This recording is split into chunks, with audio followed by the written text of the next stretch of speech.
Gregory, can you hear me? Ah, somehow Gregory's not hearing me.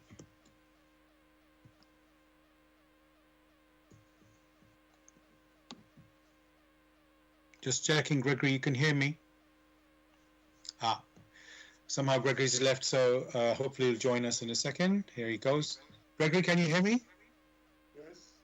Welcome, Gregory. How are you and how's the weather where you are? We are fine here. It's already dark. Right. It was bright today. Okay, here in London, it has been, I think it was bright earlier. Yeah, it's getting dark. It's not dark yet, and it's overcast right now. Welcome, listeners, to this spiritual discussion program. The aim of the show is to introduce you to the spiritual knowledge in the light of truth, the Grail message by Abdrushin. And we always have a new topic each week for discussion. The topic tonight is Harvest Festival. And we invite you to join us with any questions or comments. You can contact us on our UK number, which is 079 39 641 958. You can call, text or use WhatsApp. And if you're outside of UK, it is 0044 79 39 641 958. Again, you can call, text or use WhatsApp. I'm going to begin with what is the Grail message? The Grail message in the light of truth by Abdrushin is a spiritual knowledge of life. It offers an explanation of the world, a picture of creation on the basis of natural laws. Its lectures contain valuable basic elements as a help in life. For through the knowledge mediated, the reader is again brought closer to life and led back to God. The Grail message deals with important fundamental questions of life by explaining in a clear and logical way the automatic working of the laws of nature, the whole weaving of creation, allowing every process to be recognized and thereby the purpose of our whole life. It is directed at the individual and speaks to the innate experiences of the human being, their strengths and weaknesses. Thus, every reader has the opportunity to discover, through the intuitive perception, if what is stated is the truth. Combining with matter-of-fact reasoning, a complete world picture arises, where there is no separation between the visible world and the great world beyond the five senses, nor any separation between scientific and religious striving for knowledge. I'd like to give you a couple of quotes from the author of the Grail message, Abdrushin. The hearer and reader of my lectures should always work within himself, keenly probing and building bridges from one lecture to the other, as well as out into the great and small world happenings. Only then will he be able to understand the Grail message and find that it gradually shapes itself into one complete whole, without leaving any gaps. Again and again, in all the happenings, the reader will come back to the basic features. He can explain everything without having to change even one single sentence. The word of the Grail message lives, so that it permits only those people who really carry the honest desire in their souls to find abundantly. All else is automatically rejected by it. For the arrogant and those who seek superficially, the message will remain the book with 7 seals. And I'd like to give you one more quote from the author. I wish to fill the gaps which have so far always remained unanswered in the souls of men, and which never leave any serious thinker in peace if he earnestly seeks for the truth. So, dear listeners, just to remind you, the topic we are discussing tonight is Harvest Festival. You are welcome to join us with any questions or comments. The number to contact us on our UK number, it is 079 39 641 958. You can call, text or use WhatsApp.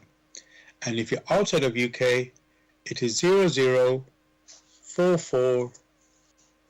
79 39 641 958. Again, you can call, text or use WhatsApp.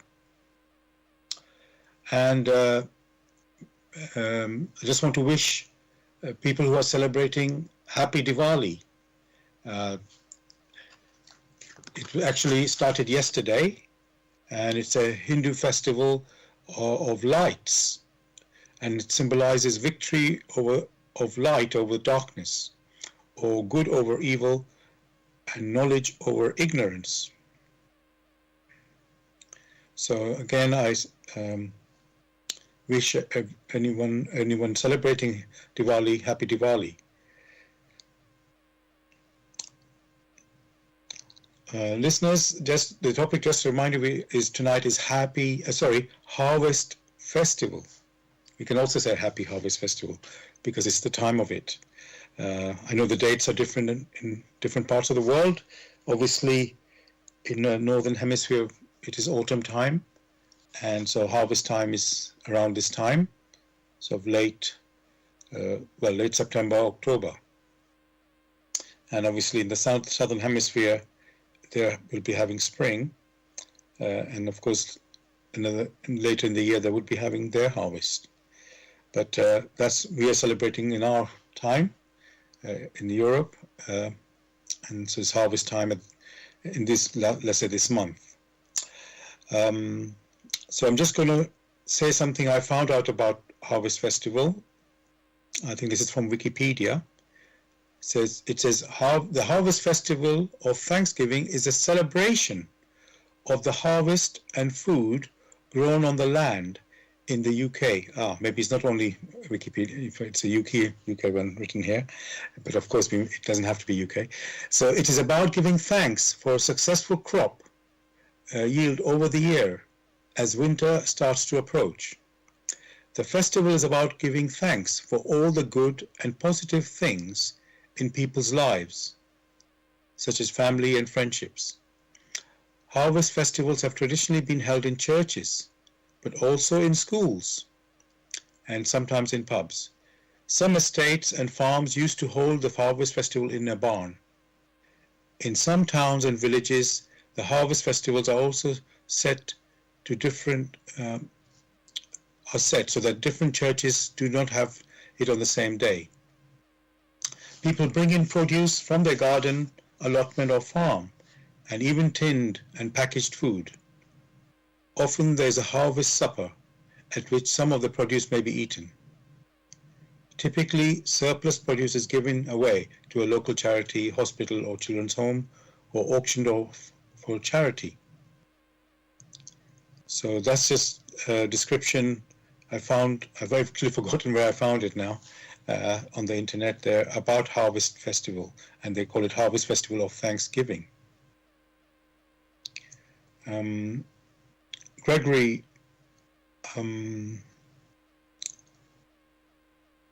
is there anything you'd like to say on that description that I've read out there about Harvest Festival?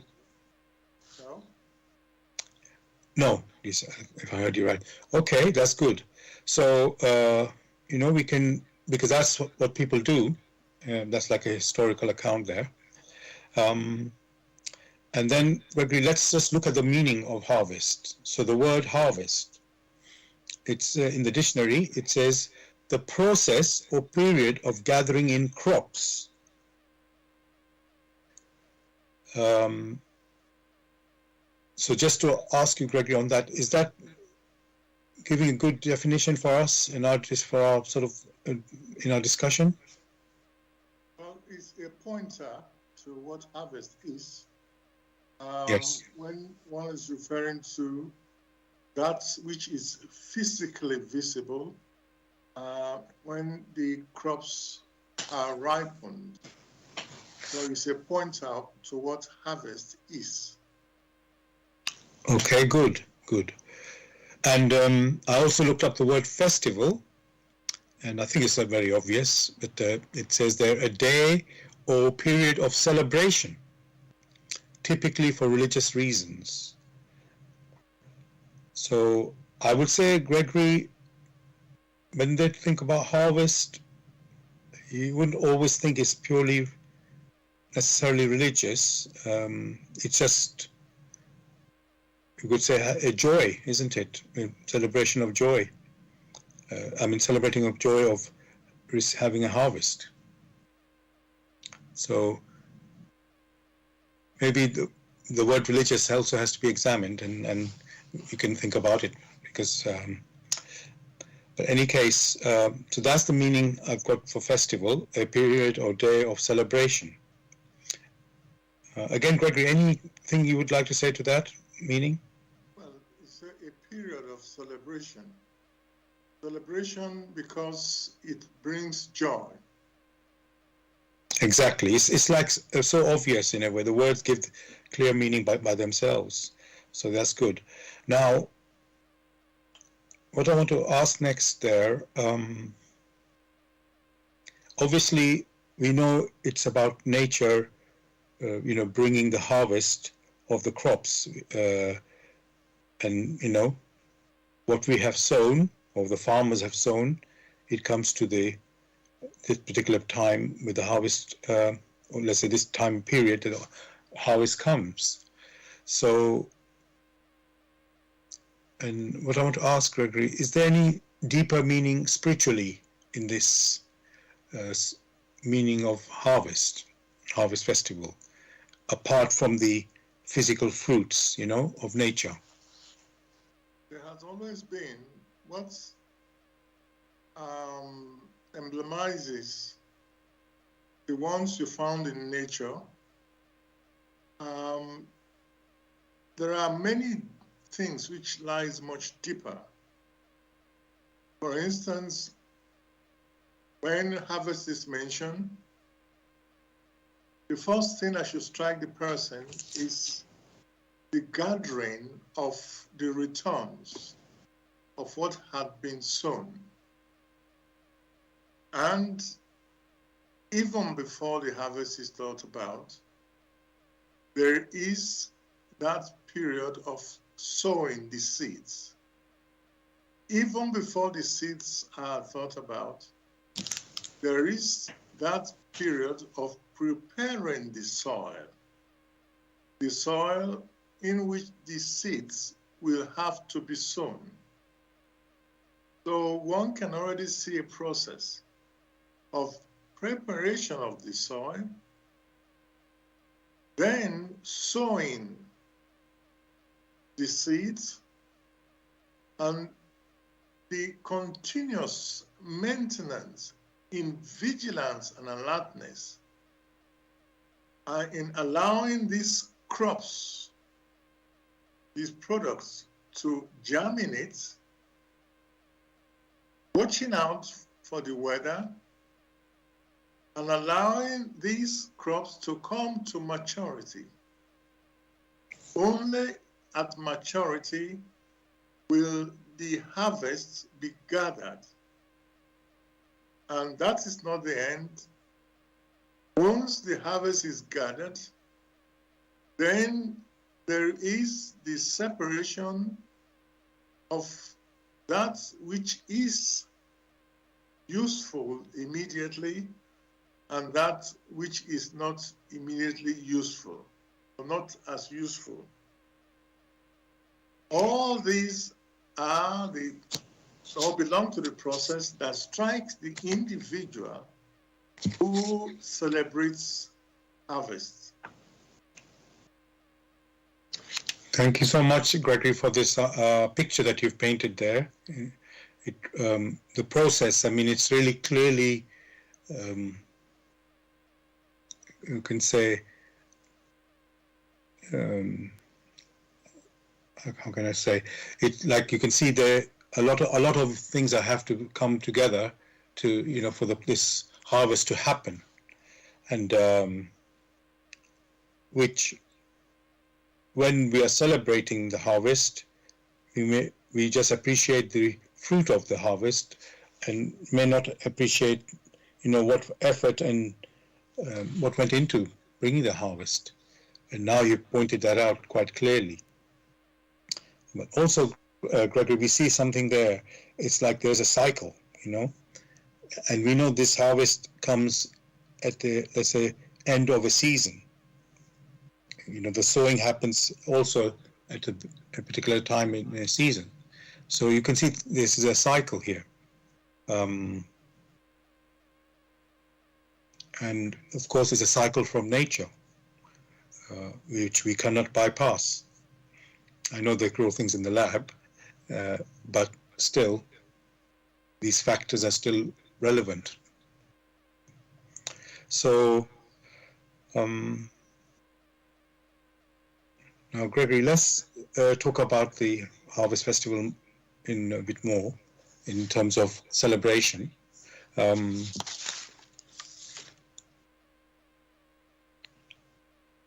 How should it be celebrated? Have a feast, go to worship, just give thanks, sing songs? Is there any particular way to celebrate the Harvest Festival? That is a very strange question, in the sense one is asking how one should rejoice. Each personality will rejoice as he or she senses they should, whether singly or in groups or with songs. The key thing here is there is gratitude for that which has now been returned in abundance. How one expresses himself or herself is indicative of the maturity of the personalities or group of personalities. Thanks for that. Yes, so each person, I mean, yes, we all have our free will. So, of course, according to how we want to sense something, we can celebrate our own way. And we can do it in our own, or we can do it jointly, as you said.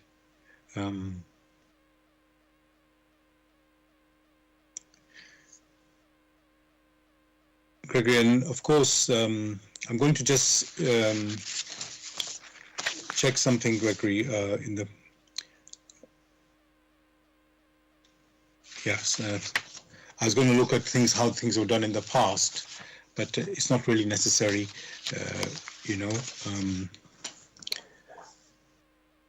Maybe I can ask this question, Gregory. Is it necessary to do... I mean, you said we can choose our own way, but in a sense, does it, Gregory, do we have to sort of recognize where the harvest really is coming from?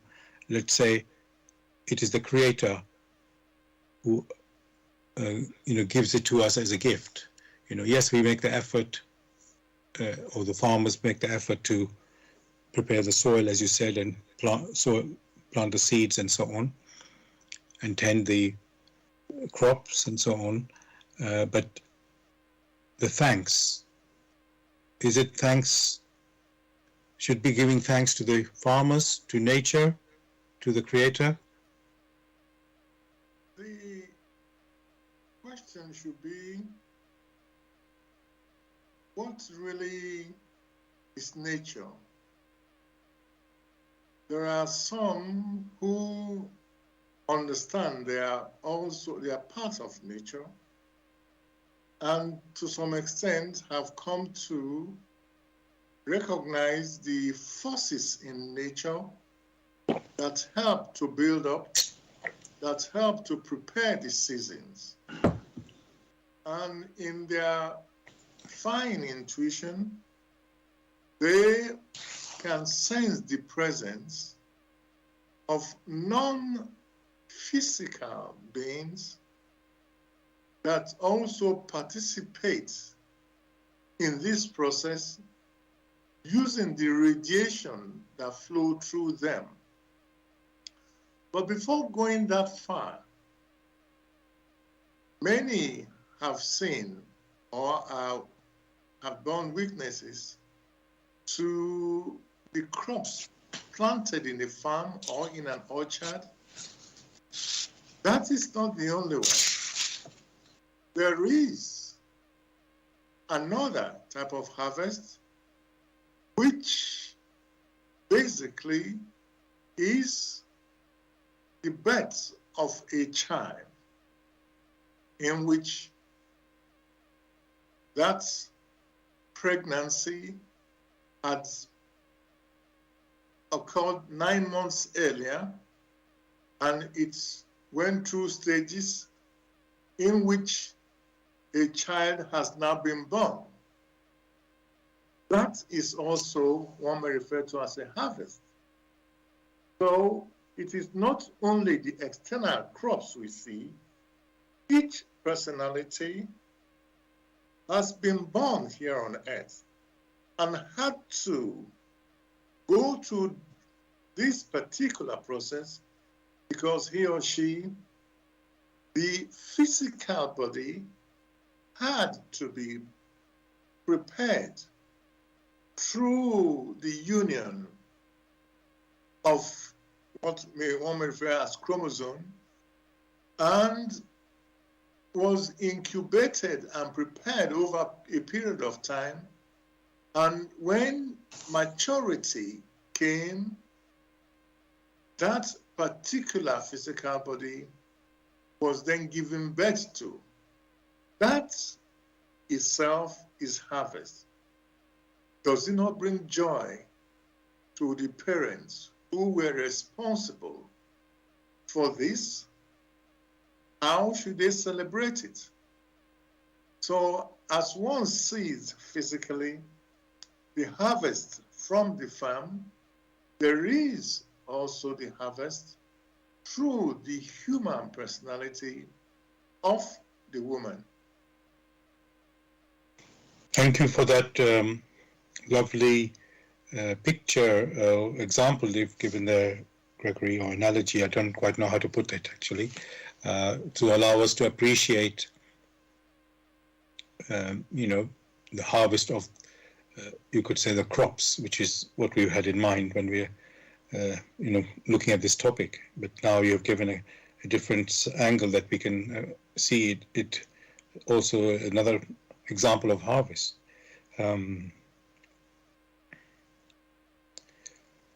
And again, it reminds us of this process of nature, and how beautiful it is.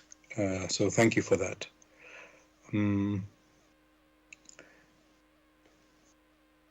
Now, Gregory, I will say, let's just look a little bit, obviously in the world we live today, Gregory, they call it a global village. You can get anything you want, basically, from any part of the world or connect with any part of the world. And as we said earlier, Gregory, we have seasons. We've got the Northern Hemisphere. The harvest happens at a different time of the year for them than us. In the we are in the Northern Hemisphere, of course. So the Southern Hemisphere has it at a different time to us, the harvest. And also different countries, different parts of the world, they can grow different fruits and vegetables. And all of these basically are available in pretty much any part of the world, just through the, as we call it, the transportation of all these goods, which is made easier in these modern times. So, and even people have moved around, as we know, in all different parts of the world as well. So, and it has been said that we should eat food which is only in the season, rather than out of season. But here in this world, global village, we have everything available. So, and also it is said variety is the spice of life. So I want to ask you, Gregory, is there any, let's say, specific formula or approach we are supposed to have with the fruit, crops that, come out and harvest coming in a particular season?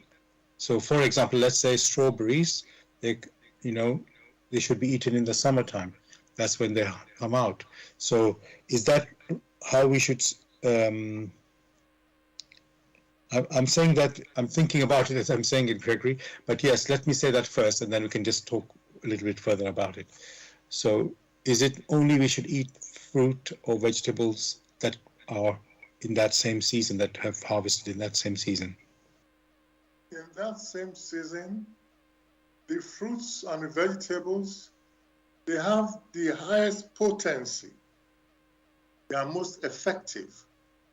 Whereas off seasons, they are least effective. Right. Okay. So it's not a, okay, I'm thinking about that as well. All right. And so that doesn't sound like anything completely negative. It's simply just, you could say, the quality of it or the impact of it, of the food, is different at different times, in season and out of season. Well, so you yourself can already see that once they are harvested, the vitamins and all that remain there, all right? And if consumed, they help the body, all right, in such an upbuilding way. Whereas once they are now kept and it's now off season, they lose their potency. Right. Okay. So just to look at that a little bit more, Gregory, is there any, they lose their potency, as you say. So is there any, you could say, problem, if I can put it like that, when it is fruit or vegetables eaten out of season? Is there any sort of bad impact by eating something out of season? What was stressed here is which is most effective. Out of season is least effective. In season, it is most effective. There are many other factors that also have an effect on the well-being or the physical well-being of man. Food is one. The climate is another. So there are many other factors. Only when these factors are considered, such that they work in harmony, then one may say that that is when things are most effective. To take one only does not do justice to the overall picture. Right. Thank you for that. I've got another follow-on question on that. But before I do that, I just want to let the listeners know you're listening to Bless Radio. It's the Tuesday evening spiritual discussion program. The aim of the show is to introduce you to the spiritual knowledge in the light of truth, the Grail message by Abdushin. And if you're interested in knowing more about the Grail message or want to get a copy of the Grail message for yourself, you can go to this website, which is www.grailmessage.com. I'll spell that, www.grail, Grail, message, MESSAGE.com. And the topic we're discussing tonight is Harvest Festival. You're welcome to join us with any questions or comments by contacting us on our UK number, which is 079 39 641 958. You can call, text, or use WhatsApp. And if you're outside of UK, it is 0044 79 39 641 958. Again, you can call, text, or use WhatsApp. And we are broadcasting on Bless Radio 1, the number 1.com. You can also listen to us on YouTube. Go to youtube.com and type in the search box Bless Radio 1, the number 1 again, space, live stream. That's for the live show. You can also listen to the recording of this show also on YouTube the next day. Go to youtube.com and type in the search box Bless Radio 1, the number 1 again, space, Grail, message, space, the topic of the show, which tonight is Harvest Festival. And of course, you can listen to our previous shows also on YouTube. Thirdly, we're broadcasting on Zeno. That's ZENO.FM/Bless Radio 1, the number 1 again. Now, Gregory, you're talking about having food or fruit and vegetables from out of season or in season. And as I said, this world is a global village. Everybody can travel here and there, and so can the food as well. So, oops. Sorry, got interrupted there. So we can get food, as I said, Gregory, from all over the world here. And I want to ask there, is it,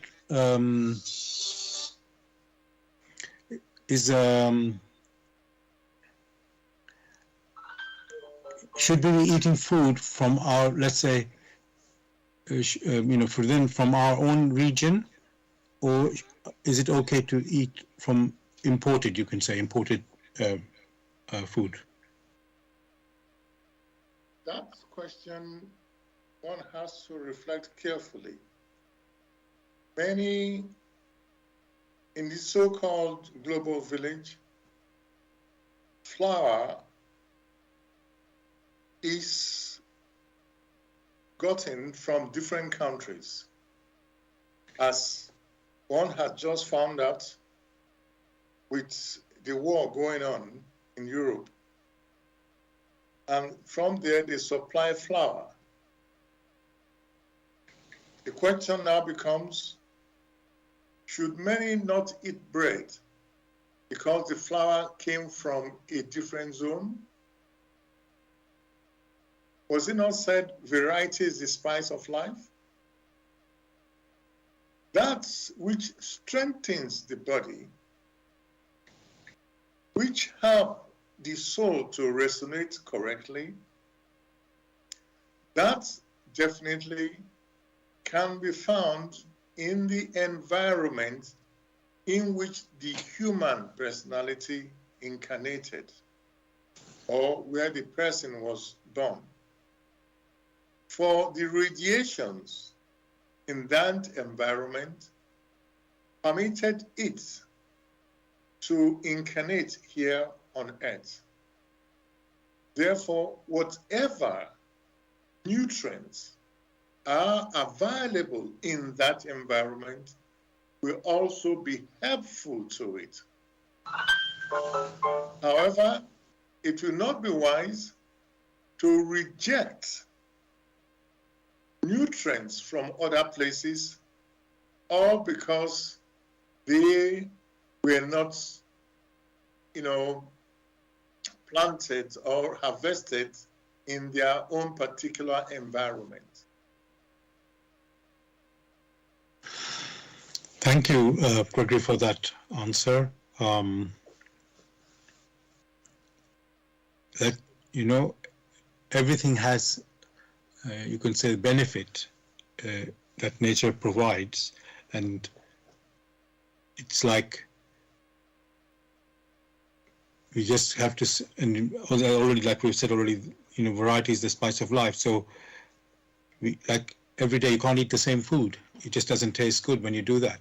So, you know, so in that sense, we need that change, and nature has provided all these different produce, you know, harvest. So, and they all have goodness in it. So it's just, I guess, we can appreciate and, you know, use it as we, you know, as necessary, you can say. So yes, thank you for that. A very simple example is in the tropics, tea or tea leaves are planted. Coffee or coffee crops are planted. In Iceland, there are no tea leaves, there are no coffee leaves. In the tropics, there is the cocoa crops, which is used in making chocolates. In the tropics, sugar cane is planted and harvested to produce sugar. Should one now say, because sugar, cocoa, coffee, and tea is not planted, it's not harvested in Iceland, and therefore those people should only focus on that which they find locally? No, well, you're right. If the world is not an island, it's in a way everything is answering itself, you know. So there are resources here, there are resources there, and there's no reason to limit yourself, you know, just because of your environment. So, or at least your local environment, let's say. So yes, thank you for that.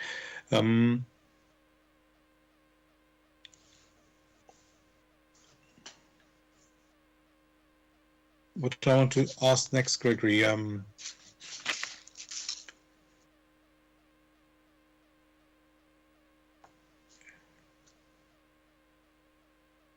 can we, you know, I'm just trying to think, Gregory, you know, the nature has the seasons, as we say, and the human beings have free will to, you know, in theory, Gregory, we could plant at any season something, you know, in the soil, and then obviously we know if it's not in the right season, it won't actually grow. It's only in the lab they can do artificial sort of experimenting. So I want to ask you, Gregory, we always say we are supposed to obey the laws of nature or follow the laws of nature. So when human beings are doing research and experimenting, let's say in terms of this produce in the lab or such, yeah, you could say in research, which are outside of the, you can say, the normal ways of nature. Is that, how can I say, a good thing to, you know, because we need to produce more food because of high population and, you know, demands and so on. So people are always looking to do things better, let's say. So is that a good idea, Gregory, to sort of experiment and find alternative routes of growing food than just what comes out of the regular nature, you know, seasons? Motion is a law in creation, and there is always movement. There is also continuous improvement. What, in quotes, a you said, are done in the labs, experimentation, are only ways to improve of the conditions to ensure that there are more resilient products or seeds which can be utilized. Why? Because out there in nature, sometimes you have that there are other diseases which come in and wipe out the products or the plants. So it's only fair in keen observation to ensure that the seedlings which are resistant to diseases, those are the ones that should be utilized. A very simple example, which many should understand. Here, you have human personalities that have their physical bodies. However, when they are ill, what then happens? Most of the time, you will find there are people who have done some researches, not out there, but in the labs, and they have found a solution that can help the human body to be more resistant to these diseases. Should one therefore say, because it was not just obtained in nature, one should reject penicillin? So these are the questions one must ask oneself. Thank you for that answer, Gregory, and the picture again. What I guess my part of the reasoning of that question was, are we, you could say, interfering with nature, or maybe not interfering, but even misapplying, the ways of nature? And that's, but obviously, if something, like you say, is of benefit that comes out of that research, then one wouldn't deny that. One would rather have it. So one can also mention the example of everyday life. In the past, many use horses to move from one place to the other. Then they built carts. Are carts built from just the air, or they were fabricated? From ordinary carts, you have bicycles. Should one refuse to ride a bicycle because it has been fabricated from the elements that exist on the earth? Or should one even refuse to ride a car or to fly on an airplane and still prefer to go from one place to the other using camels or horses? Or should one refuse to use those things which have been fabricated to make life more livable on earth? These are the questions which each personality must ask themselves. Of course, there are errors subsequently, but these errors need to be sorted out. Thank you, Gregory. What you're saying there is there's a development, and yes, there will be errors, and then you correct them, and so it's just part of that journey.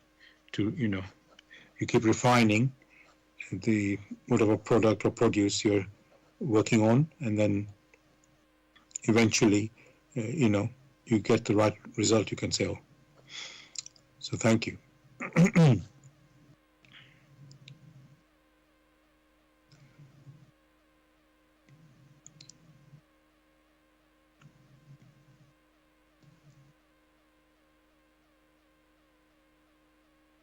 Now, Gregory, harvest, we say basically not every, harvest comes every year, but I'm talking about crops and so on, but it's not every year that you have a good harvest. It could be that through drought, natural disasters, or even war, as we mentioned earlier, we can have a poor harvest. Now, is that because of some human, when we talk about natural disasters, you don't think it's human intervention there, but let me ask Gregory, why is it that we don't have every year, assuming that we, the human beings who sow and are doing everything correctly, but not every year we will get, let's say, bountiful harvest. Sometimes we'll get a poor harvest. So is there something in nature, some process there going on that not every year will be, so bountiful? If the sowings of the human personality as such that it resonates with the laws of nature through which they came into existence within the world of matter, then things will work in harmony. The scenario you mentioned are perturbations which have been introduced into it that cause disharmony. There are scenarios in which, although man meant very well, built dams, which dams helped for irrigation, in which many a crop could be planted almost all seasons.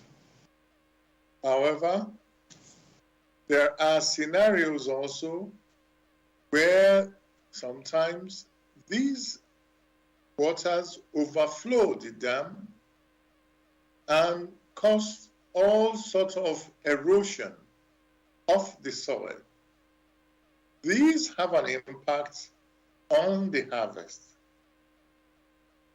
All this only points out that in man's sowing, it has not taken many a thing into consideration.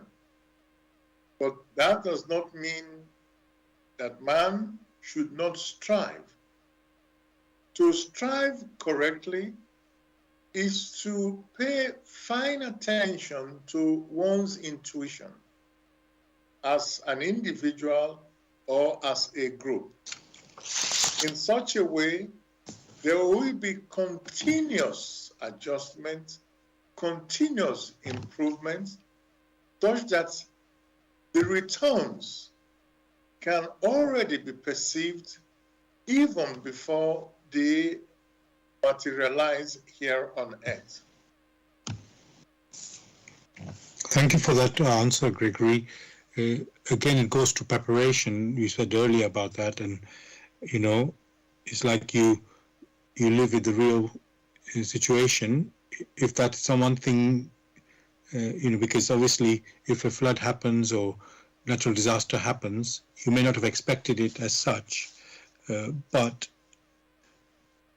we were not, let's say, not born yesterday. We have seen these things happen in the past, so you can again prepare for all these things. And maybe not everything you may have the resources to prepare in everything, but at least you can prepare in some way.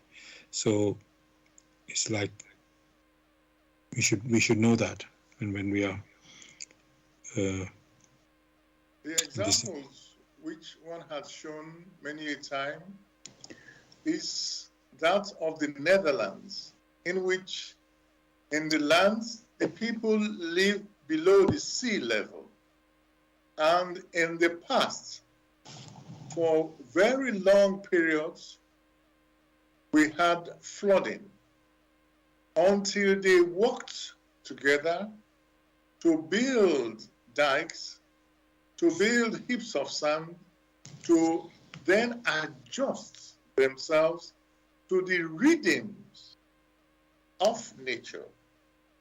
And therefore, for quite some time, hundreds of years, they have lived harmoniously with their environment. Thank you very much, Gregory, for that example. It's like every situation there is a solution, we just have to find, examine, as they say, weigh and examine and look at it, the situation, and see,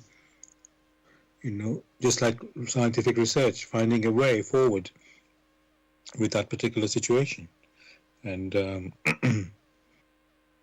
because when you think of the Earth, there's all sort of weathers, and we have, even we know, let's say the polar northern Arctic Circle, let's say, areas, we know there can be 24 hours darkness or 24 hours light, depending on the, time of the year.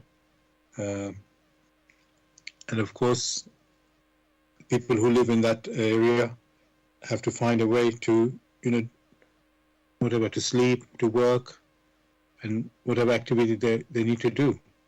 So it's just adapting to, adapting to that, whatever the situation is. And then, of course, you find ways to live. And similarly here with the harvest.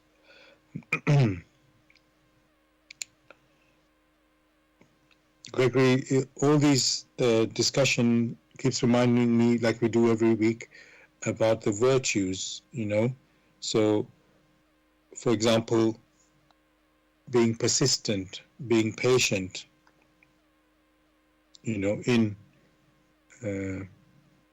in this case we're talking about harvest. So, before we have the harvest, we do the sowing and maintaining.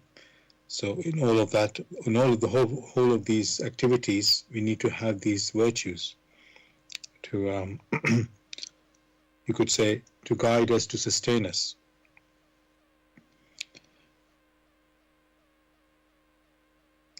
Now, I'm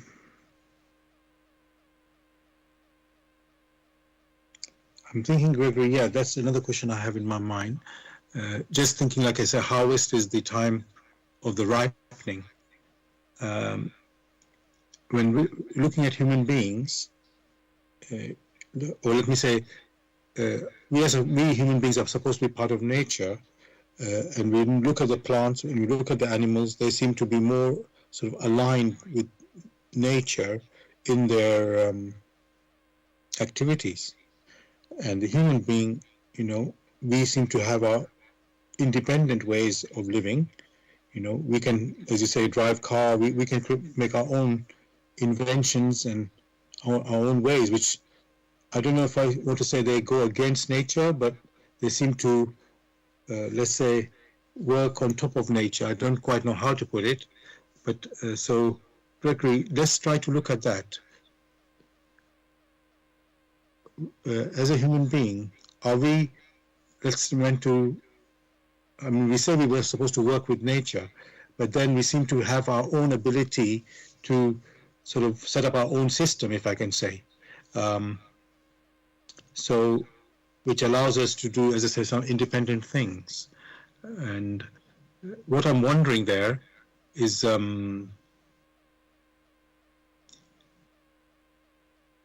is there something special about a human being compared to the other beings, animals, and I don't want to say comparing. You yourself said human being.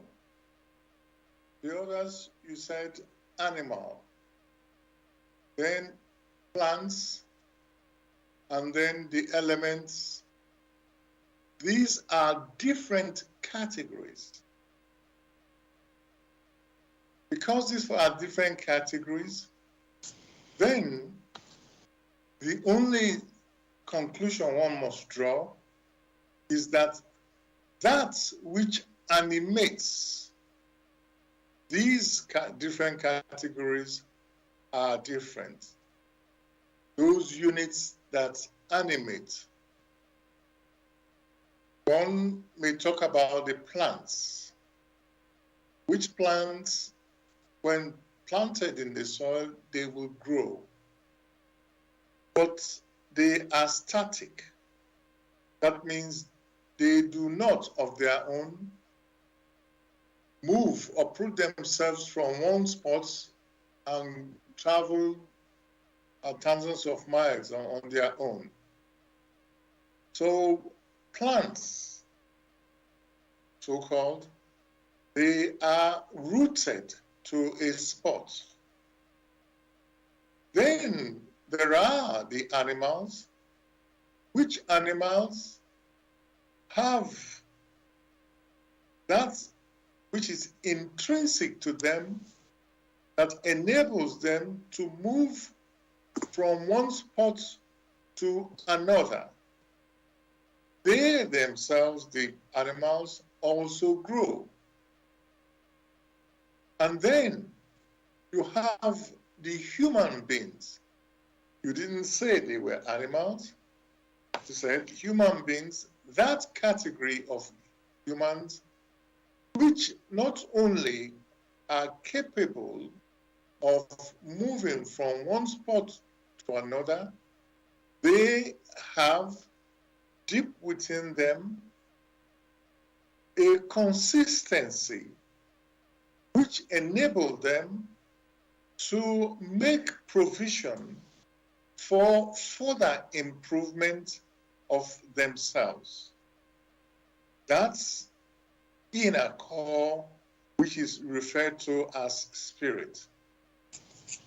As compared to the animals, whose inner core is that of the animistic. So, because that which animates what one sees externally, it's what sets these different categories apart. Thank you so much, Gregory, for this explanation there. Again, it points to the variety being the spice of life. So each category, as you put it, has their own ways and purpose. And at the same time, we are living in the same space, you can say, and we have our different roles and abilities. So obviously, how we act in the different categories will be different. I guess we are trying. This is a way to appreciate that, because yes, we do the planting for the sowing and so on, but it is nature that brings it to the harvest, not us. And the animals doing their own thing, happily you can say, and we human beings have there seems to be something extra about us. I was going to say, Gregory, we are like creative beings, we can, animals, let's say, follow a set path. I mean, difficult to say that actually, because, as Charles Darwin, wrote that theory of evolution, and he said, I've forgotten, survival of the fittest is how he described it. Well, let's say one animal eats another animal or chases another, and then that keeps them sort of adapting to the environment, and then as the last part of the evolution, the human being came, or you could say that, and through this activities, but somehow the human being, as I say, has this extra ability of being creative and invent things, which animals definitely are not in the same level. So let's say like that. So thank you for that. What you had in the so-called Darwinian theory are only observations from without. For what was collected were facts, external facts, and pieced together. What is referred to as evolution is only basically a continuous improvement in time, the uniting of the individual parts to produce that which is a bit more complex. What was never considered was or is what force or what power enable these evolutionary paths to be taken when it concerns that which have been observed externally. Had there been any attention paid to the laws of nature through which the power percolates, then maybe different conclusions would have been arrived at. But that was never the case. Everything was just observed externally and hasty conclusion drawn. Thank you so much for that, Gregory. Yes, most of us wouldn't consider, let's say, beyond the, you could say, the physical view of this evolution, but there's another angle that people are missing. The actual process is more than just the physical of evolution. So, in fact, listeners, I would, and I know Gregory would agree, we encourage you to pick up the Grail message to get deeper explanations of this, you could say, activity in life and understanding of life, how it works. So thank you for that, Gregory.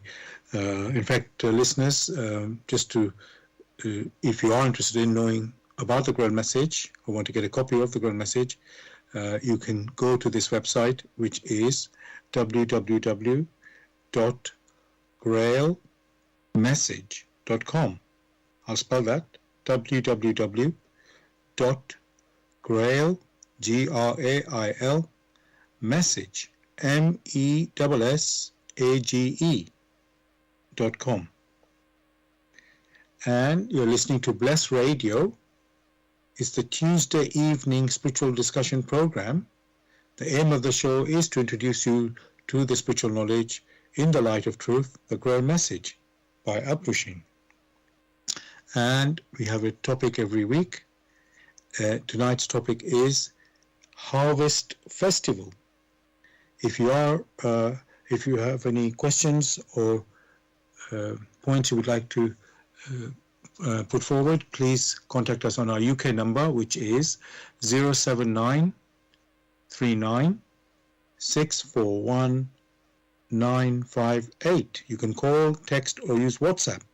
And if you're outside of UK, it is 0044 79 39 641 958. Again, you can call, text, or use WhatsApp. And you're listening to us on Bless Radio, as I said, and the website is blessradio1, the number 1.com. You can also listen to us through YouTube. Go to youtube.com and type in the search box Bless Radio 1, the number 1 again, space live stream. You can also listen to the recording of this show the next day, also on YouTube. Go to youtube.com and type in the search box Bless Radio 1, the number 1 again, space Grail message, space, the topic of the show, which is tonight, Harvest Festival. And thirdly, you can listen to us on Zeno. Zeno is spelled ZENO.FM/Bless Radio 1, the number 1 again. Gregory,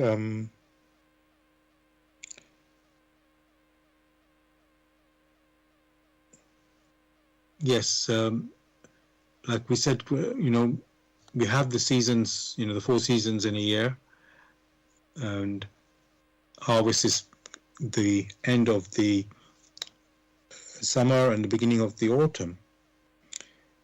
And what I wanted to ask Gregory, I know I've sort of asked it a little bit already, but just want to think a bit more about it. So we know, the plants are functioning within these seasons.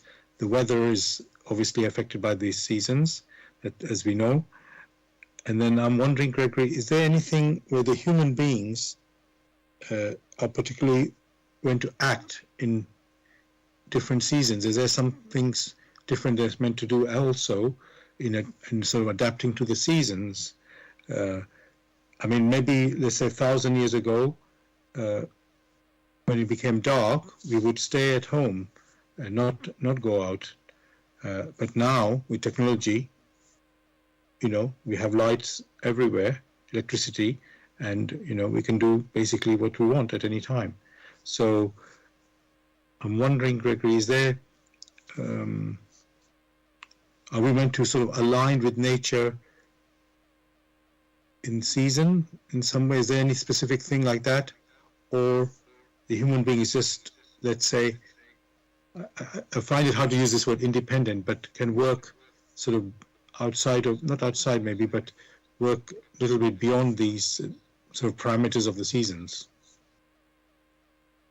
It must not be held that nature is static. Nature in its activities is very dynamic.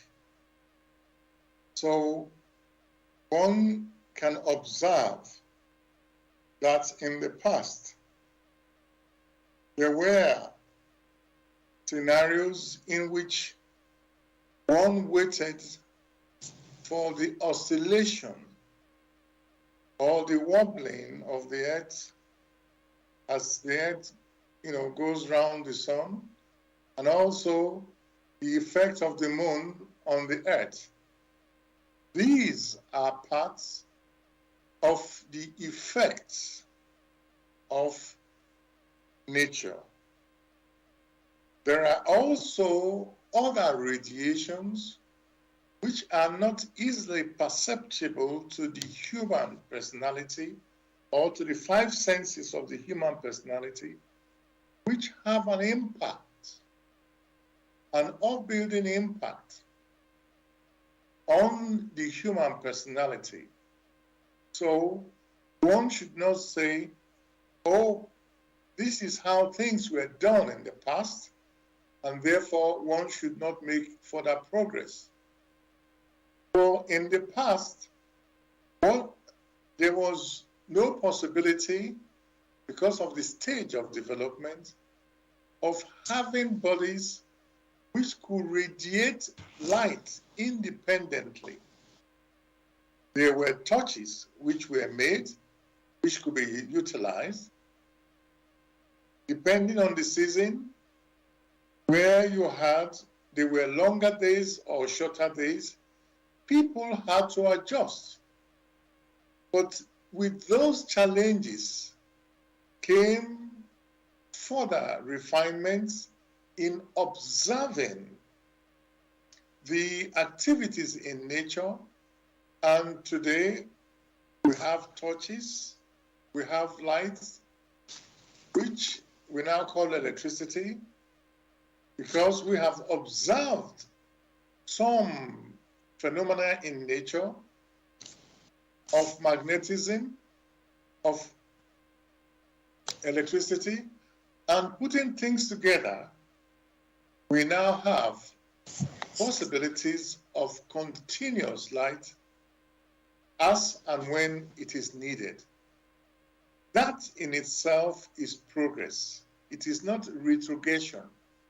So it will not be right to mention nature and continue to have rigid notions of what nature is. What one needs to do is to listen to one's intuition, to observe correctly, very finely, to know how structures have come into being, have come into existence, and how these structures are maintained, how these structures can absorb light and radiate this light for further activities. That in itself is progress. So when nature is mentioned and the laws of nature are mentioned, one should break away from rigidity, for nature itself is dynamic. Thank you so much for that answer and picture again, Gregory. Something else came in my mind. You know, let's say in every culture, the people have used herbs for cooking and for healing, you know, and people say, oh, you get injured, there'll be some old wives' tale that passed down from generations, saying that, oh, if you injured, you know, let's say your knee, go and use this sort of herb to, you know, to ease the pain or help you to heal it. And in today, we would say, oh, well, in today, most people wouldn't even think of that. They would say, oh, let me go to the hospital, and then they'll give me some painkiller or whatever, and then, you know, I'll be sort of recover, you know, and what I'm thinking there, Gregory, well, there's always development going on, as you just pointed out already, not only with the research of science, you can say through science, but also in, you know, nature adapting as well. And it's like a, you know, moving forward in the development of, you know, whatever new things that are going to be invented and so on. So my question on this now, you know, you said we have to use our intuition, and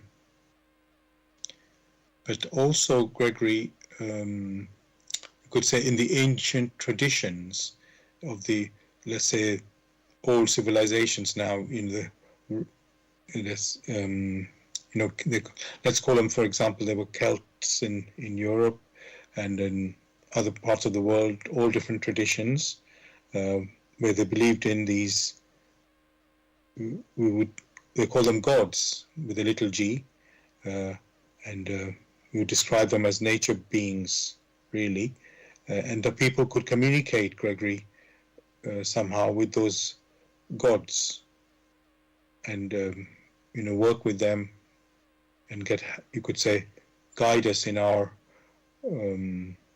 life's journey in whatever whatever we have in our goals, you know, let's say we want to build something or something like that. But in the world of today, that's not really how we live. We are just do everything ourselves and find out the answers ourselves and so on. So would you say, Gregory, that's a development forward for us, that we don't rely anymore on, I mean, people don't even believe in them. They call them fairy tales and like fiction even, such beings. So is that some sort of development for us to do things by ourselves? Of course, the human personality must strive to improve on its condition That is, if that's what you mean by doing things by oneself. But it is too quick to consider what is happening now. Ever before the human personality incarnated on earth, there had been the elements. After the elements, there were the plants. After the plants, there were the animals. And as the last, we now have the human personality here on earth.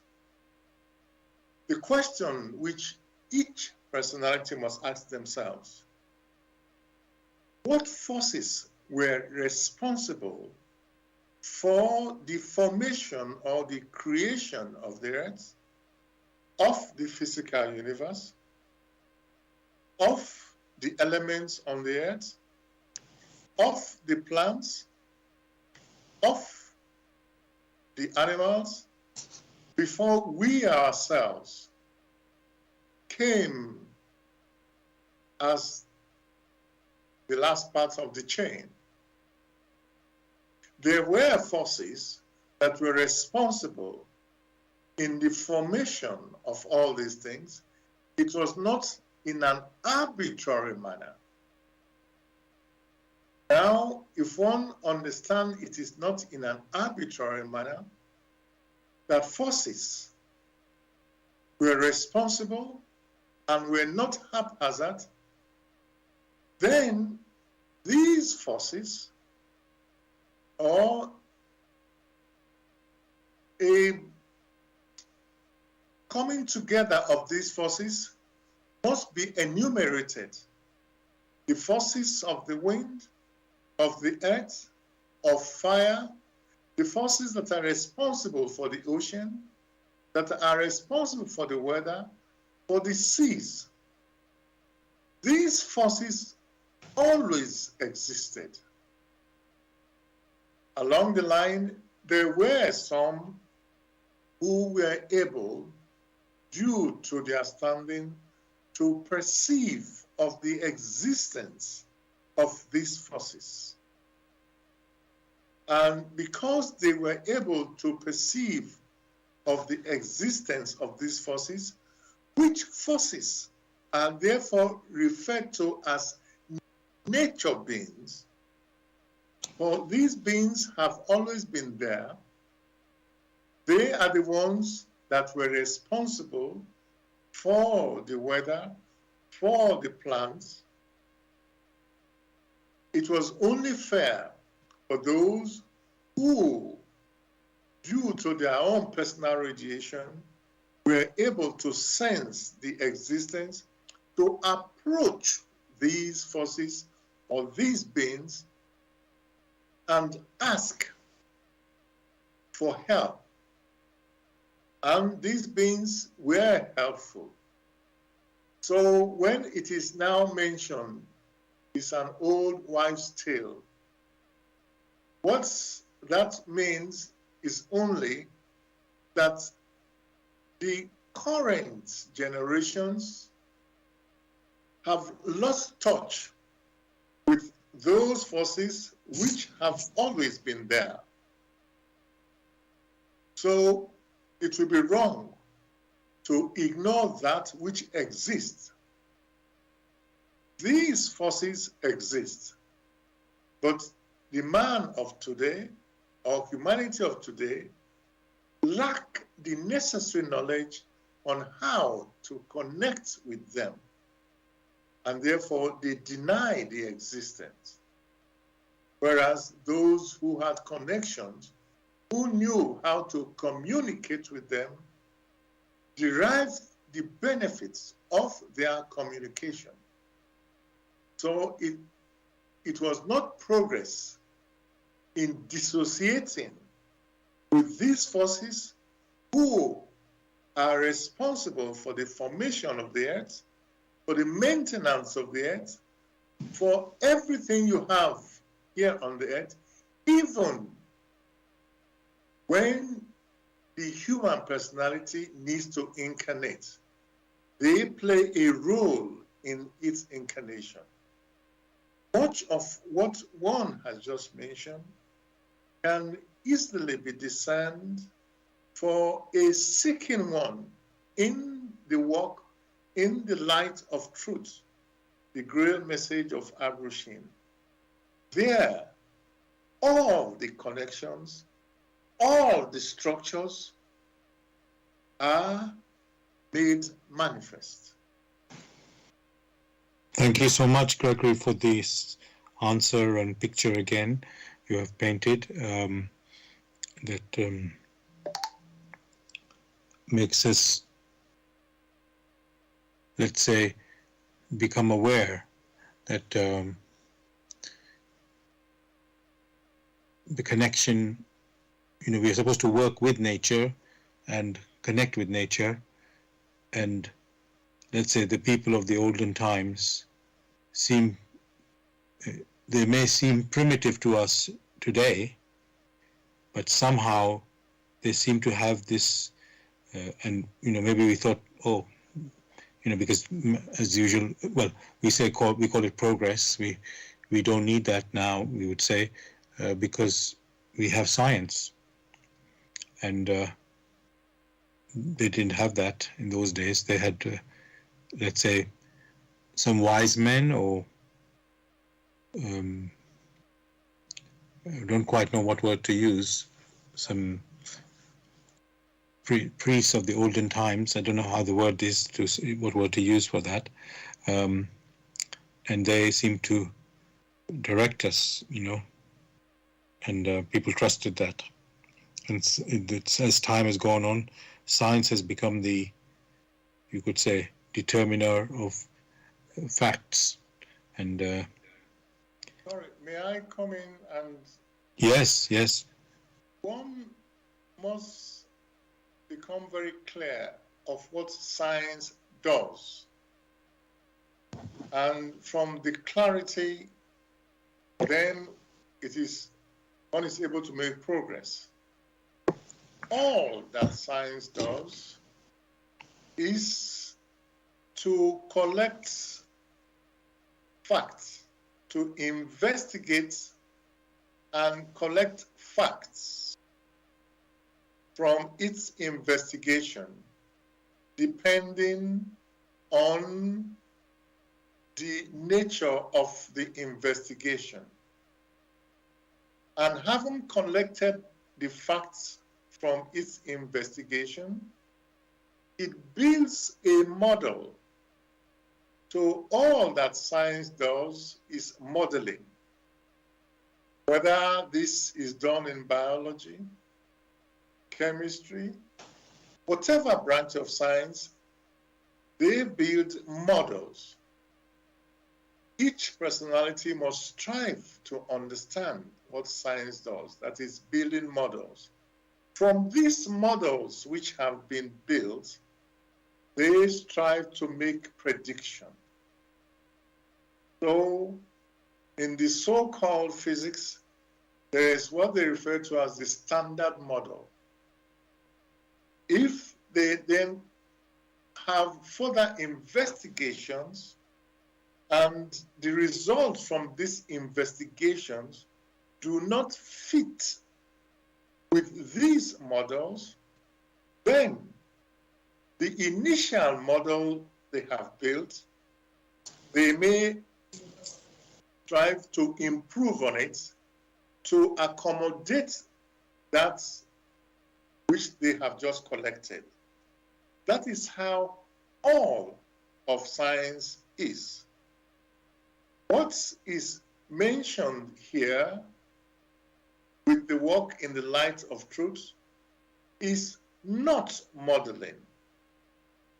These are the laws of nature, which laws have been in existence even before man incarnated on earth.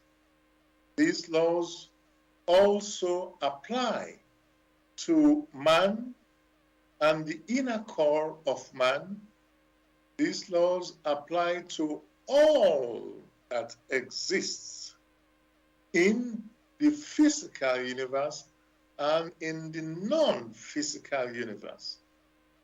That is why they are called laws, laws of nature. Thank you so much, Gregory, for that, you could say, clarification, and again putting it into context of where science, what science is, how it, what field you can say it operates in, and you could say, and where the laws of nature or creation operate in a much wider, so universal field. And although science obviously wants to reach out, could say, in all directions to cover this, to explain the universe, you can say, is still somehow limited in its scope, and the way it can answer questions. So thank you for that.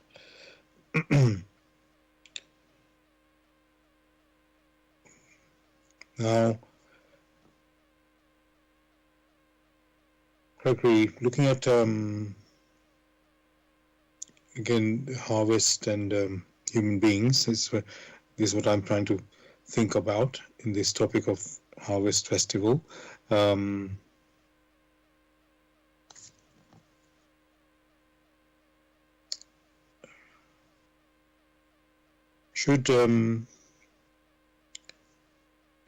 Just trying to think of some point that I can bring out.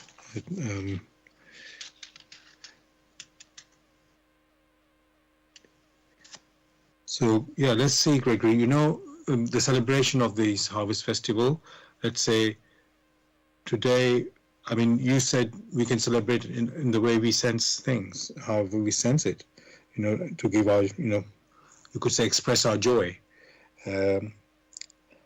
And whether you do it individually or whether you do it jointly with other people. Now, we do have traditions, Gregory, that people or cultures have developed over time. Let's say they gather together, people gather together and put all the produce, let's say, in front of an altar, and giving thanks to, well, in the olden times, you can say Celtic times, or just like the times we were talking about those gods, when people were sort of connected with those gods, the nature gods, giving thanks to them. So I want to ask you, Gregory, was that right when they were celebrating in that way? Because in the end, really, we know there is just the one creator. So what the olden times people celebrated, was that a right tradition? There must be clarity in these matters. For you use the expression, we know that there is one creator. Maybe each person might speak for themselves, because that becomes an assumption. For to know means to be able to provide the facts that that is the case, even on a personal level. So for many, they will consider it that,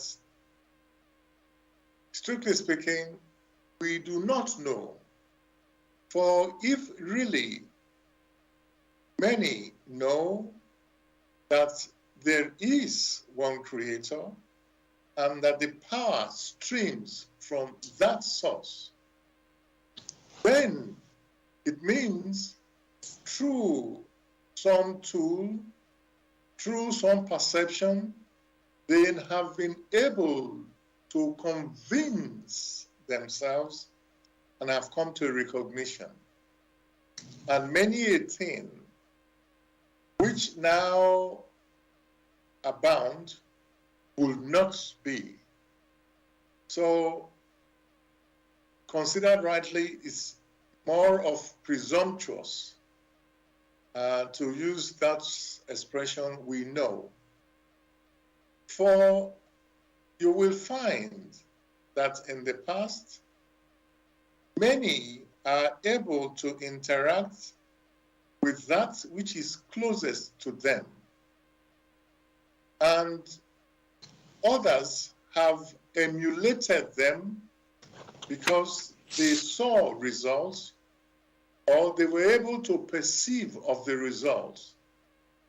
And in that case, they were not sure where the power that enabled the activation of activities here on earth, where that power came from.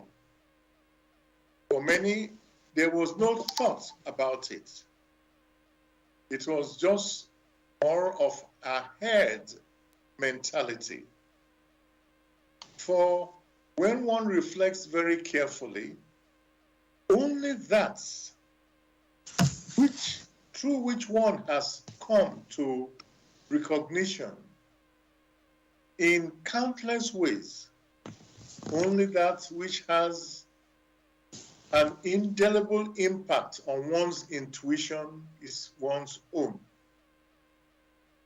And depending on one's personal experiences, one is able to express that which has touched it internally. In that expression lies the joy or the sorrow. How the human personality goes about this expression is its own alone, even if he or she is with a group. So, in these matters, how should one celebrate as their spirits moves them?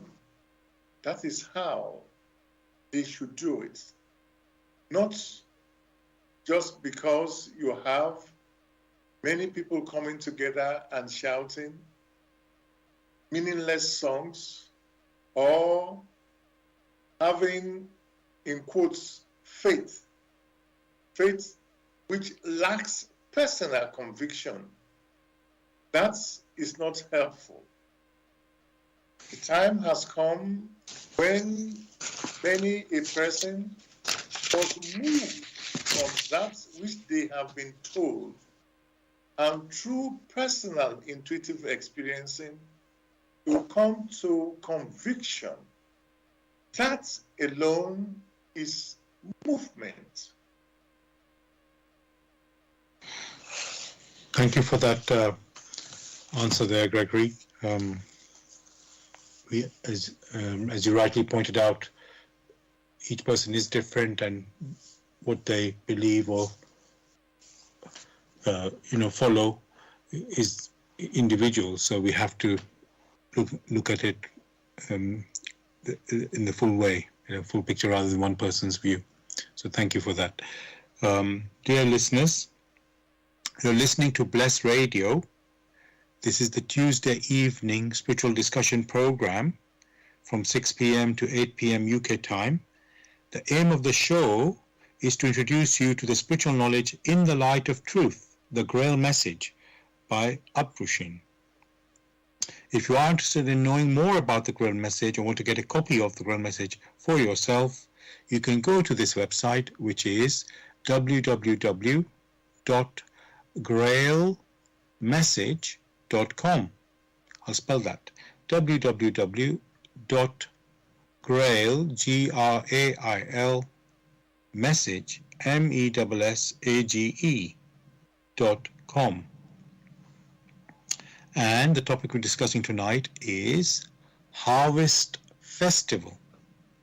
You can join in the discussion with any questions or comments by contacting us on our UK number, which is 079 39 641 958. You can call, text, or use WhatsApp. And if you're outside of UK, it is 0044 79 39 641 958. Again, you can call, text, or use WhatsApp.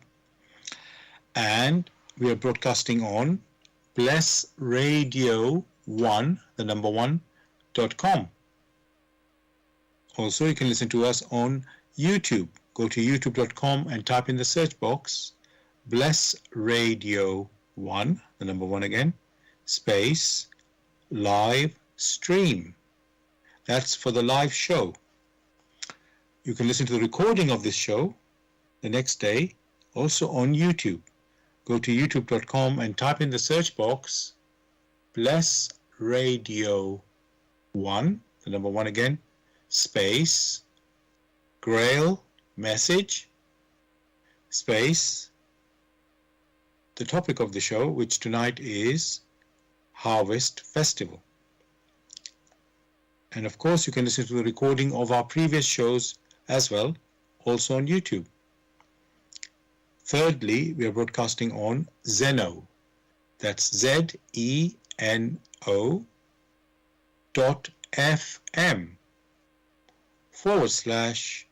/ Bless Radio 1, the number 1. Now, Gregory and listeners, there's something I found about mention of harvest in the Bible, and this is actually, I'm going to read this, it's from Matthew chapter 9, verses 35 to 39, and this is Jesus. Well, I'll just read it actually. So it says, Jesus went round visiting all the towns and villages, proclaiming the good news of the kingdom and healing every disease and sickness. When he saw the crowds, he had compassion on them, because they were harassed and helpless, like sheep without a shepherd. Then he said to his disciples, "The harvest is plentiful, but the workers are few. Ask the Lord of the harvest, therefore, to send out workers into this harvest field." Gregory, this obviously the word harvest here is not the fruit and vegetable that we have been discussing up to now in our discussions. This is about human beings. And I was wondering, Gregory, if you can sort of explain what was being said here.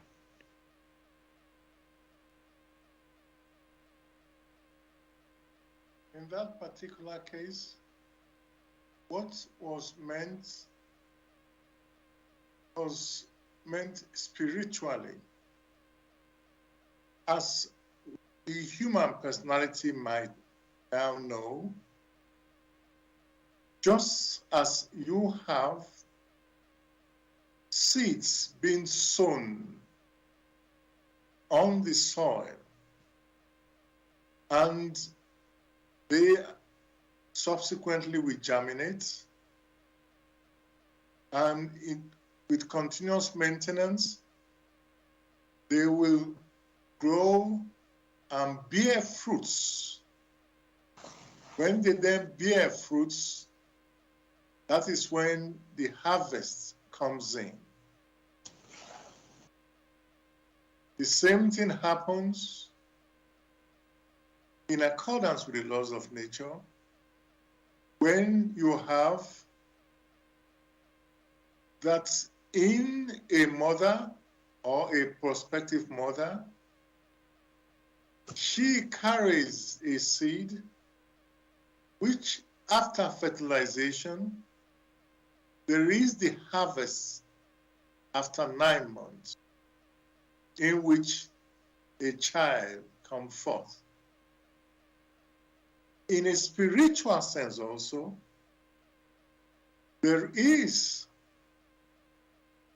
that preparation in which when that cry came out, let there be light, preparations were made in the world of matter. That means the world of matter subsequently came into existence, and the preparation was thorough, from which it was ensured that the human seed grain could incarnate, having left its origin, the paradise of man, as an unconscious spirit germ. When it incarnated in the world of matter, it had to grow.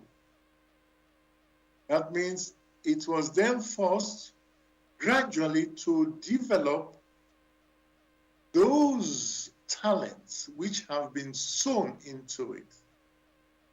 These talents one might refer to nowadays as the virtues. At the time of maturity, that means the period of growth and maturity is not forever. There comes a time in the cycle, as you will observe, in all that which is when harvest is mentioned, in which fruits are produced. This time it is the spiritual fruit. For man is a child in creation. And in order for that child of creation, that seed grain in creation, to mature, to become the child of the Almighty, it has to undergo the transformation by allowing those virtues which have been implanted in it to come to maturity.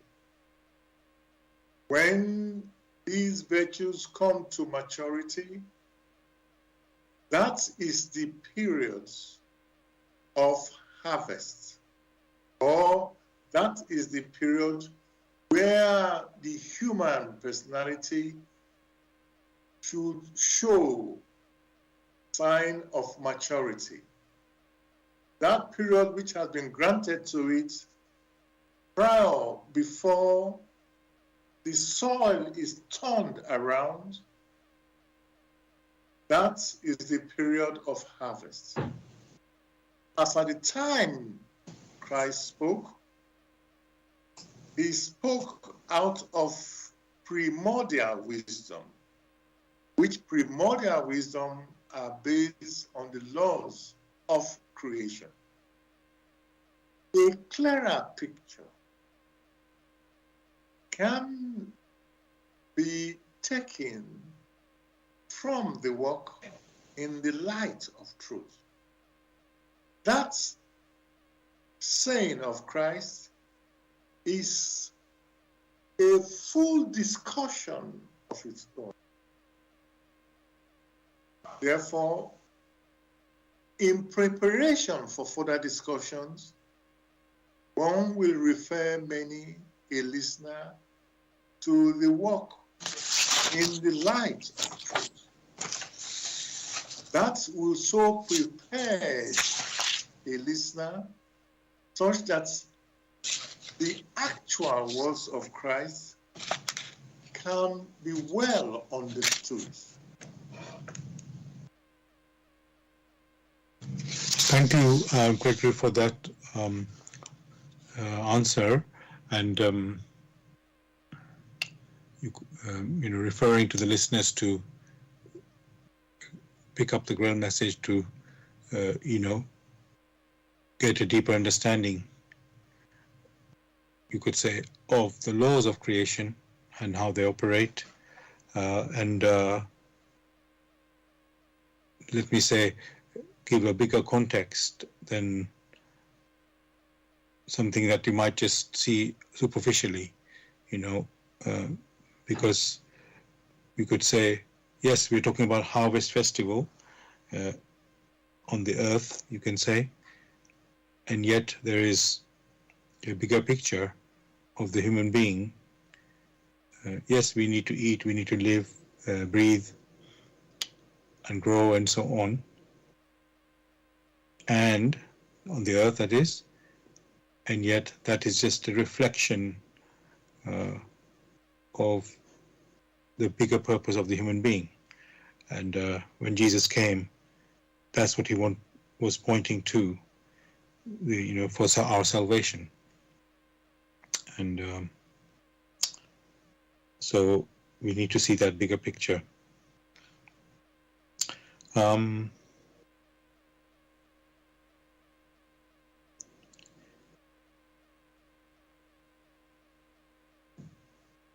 Gregory, as we in every show we point to the Grail message to get answers for any questions, and I was wondering, is there something special in terms of the Grail message coming? Well, it came 100 years ago now, almost 100 years ago, we can say. And so in that coming, or that time, is that some reflection of harvest as well for the human beings? Is there something behind that, about the timing of the coming of the Grail message? Surely, such the answer which should be given will presuppose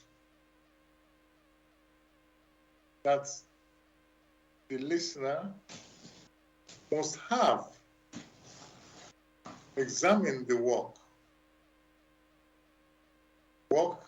in the light of truth, the Grail message of Abraham. Now, the title itself, in the light, on one hand is light of truth, on the other hand is truth. The first question each personality must ask themselves, what itself is light and what itself is truth?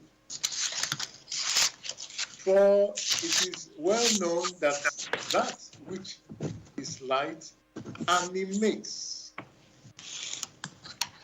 The truth itself, which refreshes, that truth itself is the manifestation of the law. Which law or which laws ensures that creation came into existence? That we now have that body of knowledge, that work which explains every happening, only points to the fact that the time has come for such that any human personality who is on earth must bestir themselves such that they are capable of understanding what light is and what truth is. Such only come at the time of harvest. That, for now, is how far one may go. But for those who are bold and discerning, they themselves should dig themselves into this work. There, all that the human personality will ever seek will be found. Thank you so much, Gregory, for this answer. There's something I just want to, it looks like we're deviating, but I'm only mentioning it because of the timing that you can say it feels like a coincidence or something. But let me just say what I want to say there. As I say, harvest is celebrated in this sort of time that we are in, at least in the Northern Hemisphere, but also there is another festival which is called Halloween, which I know the origin of it is quite, how can I say, hazy in many people. But what I will do is I'll just read the little bit description of it, what I found online. I think this one is from Britannica Encyclopedia. And it says, Halloween is the contraction of All Hallows Eve, a holiday observed on October 31st, the evening before All Saints or All Hallows Day. The celebration marks the day before the Western Christian feast of All Saints and initiates the season of All Hallow Tide, which lasts 3 days and concludes with All Souls Day. Halloween has its origins in the festival of Samhain among the Celts of ancient Britain and Ireland. On the day corresponding to November the 1st on contemporary calendars, the new year was believed to begin. That date was considered the beginning of the winter period, the date on which the herds were returned from pasture and land tenures were renewed. During the Samhain festival, the souls of those who had died were believed to return to visit their homes, and those who had died during the year were believed to journey to the other world. People set bonfires on hilltops for relighting their hearth fires for the winter and to frighten away evil spirits.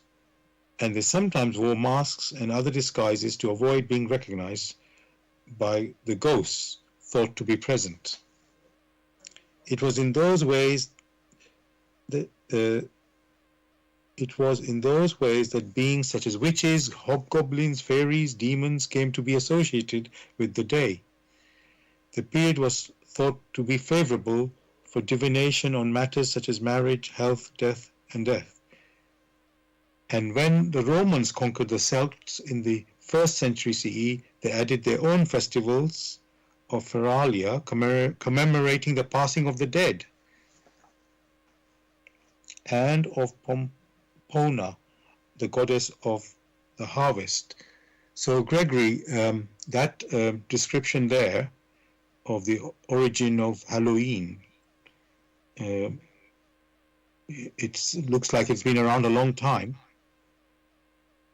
and it's got, you could say, mixed up with different type of celebrations. So it was, in one sense, it was celebrating the dead, you could say, and then it was somehow connected with harvest, with different, basically through history, different peoples came and they all added their own part of their own culture into this celebration. And then we got a mix of many different things. And as you know, Gregory, we celebrate Halloween, or people celebrate Halloween, I should say, in a more for a fun way today, I would say, than the actual sort of origin, how it began. But why I mentioned that, Gregory, is because of the timing in with harvest time, because they also sort of use pumpkins and so on to celebrate this festival. Now, I'm going to ask really, I know we have little time left now. So, Gregory, is there really any sort of connection with harvest, with Halloween, or is something totally separate? And let's say it's more of a coincidence that that people are just celebrating to sort of combining things together. Whatever it is called, Halloween, and there were different festivals in the celebration, in the collection of harvests. And as different conquerors and rulers came, they introduced their own. So it became a mixture from which became very difficult to differentiate that which is genuine and that which is genuine. What one can say is at the time which is mentioned, these are turning points in nature, which turning point is from autumn turning to winter. These are unique turning points in nature, in that which is visible and that which is not very perceptible to the physical eyes or the senses. There are some other human personalities who, through their inner development or through the radiation of their blood, are able to perceive more than what the five senses can grant. And it is the movement of objects, of persons, of many other happenings beyond that which the five senses can grasp. That is what they themselves have now brought into the equation. So you have a potpourri of so many different impressions, and is now moved forward as Halloween. Thank you for that, Gregory. Dear listeners, we've come to the end of the show tonight. Hope you enjoyed the discussion on Harvest Festival. Gregory, anything you'd like to say goodbye? Wishing everyone a beautiful week. Thank you. I just want to read just the front page of the Grail message for everyone, because we haven't got more time to read for your guidance. So it says, free yourself from all darkness. He who makes no effort to grasp the word of the Lord aright burdens himself with guilt. So that, listener, that is from the cover of the Grail message, or the first page, you can say, of the Grail message. And if you are interested in knowing more about the Grail message, or want to get a copy of the Grail message, excuse me, you can go to this website, which is www.grailmessage.com. I'll spell that. www.grail, message, MESSAGE.com. Thank you for listening to us tonight. We'll be back again next Tuesday, 6 p.m. to 8 p.m. UK time, with another new topic. Wishing you all a great week. God bless.